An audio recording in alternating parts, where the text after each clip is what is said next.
What's the meaning of aholic? Aholic. Aholic. Aholic. Aholic. Aholic.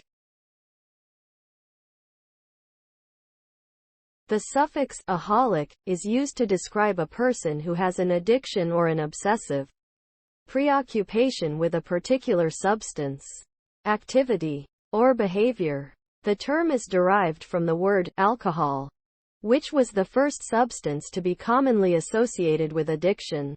When someone is described as a aholic, it means that they are consumed by their dependency on the object of their addiction, to the point where it is negatively impacting their life and relationships.